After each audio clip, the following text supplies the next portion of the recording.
देखिए, आज एनटीए ने खुद माननीय सुप्रीम कोर्ट के सामने माना कि जो उन्होंने ग्रेस नंबर दिए थे उससे बच्चों में डिससेटिस्फैक्शन हुआ, बच्चे प्रोटेस्ट पे आए और कहीं ना कहीं उन्होंने माना कि पहले कभी ऐसा नहीं है, पहली बार किया है, तो उन्होंने माना कि इसको हम हटा देते हैं ग्रेस नंबर को। हमारी 7 दिन से ये लड़ाई चल रही थी कि पहली बार आपने कैसे ग्रेस नंबर दे दिए, किस बेसिस पे आपने सोच लिया, बिना किसी को इन्फॉर्म किए, और आपने जब रिजल्ट आया तो बताया नहीं। अब इससे मेरी प्रॉब्लम क्या क्या है, और उन्होंने जज एनटीए ने ये बोला है और माननीय सुप्रीम कोर्ट ने भी एग्री किया है कि जिन बच्चों को ग्रेस नंबर मिले थे 1563, उन बच्चों का या तो री एग्ज़ाम हो जाए, जो कि इन्होंने डेट दे दी है कि अप्रॉक्सीमेटली 23 जून को, या तो वो बच्चे अपने बिना ग्रेस के जो नंबर हैं उस पर हैप्पी हो जाए, यानी उनका ग्रेस नंबर काट दिया जाएगा।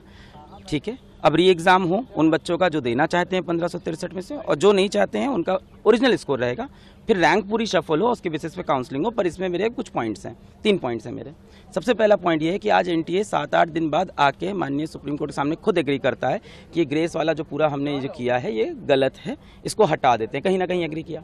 सवाल ये उठता है, ग्रेस देके क्या उन्होंने खुद बताया था? नहीं बताया था। जब हमने 719 स्कोर पकड़ा, 720 तब बताना। तो क्या एनटीए और भी ऐसे बहुत चीज़ें करता है जो हमें पता नहीं चलती? क्या और डिस्पेरेंसीज है जो एक बार हमें अंदर घुस के देखनी चाहिए?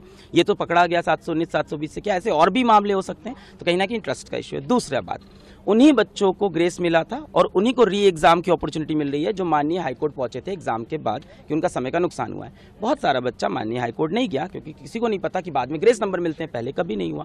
और 18 साल के बच्चे को नहीं पता है कि मुझे पेपर लिखने के बाद अब हाईकोर्ट जाना होता है। तो मुझे लगता है यहाँ पे राइट टू इक्वालिटी का वायलेशन है। तीसरी बात, पेपर लीक का जो मुद्दा है वो ओपन है, उस पर सुनवाई होती रहेगी। और आज माननीय सुप्रीम कोर्ट में जजेस ने खुद बोला कि मान लेते हैं काउंसलिंग हो गई, मान लेते हैं एडमिशन भी हो गया और तब कुछ प्रूफ होता है तो we have all the powers to revert.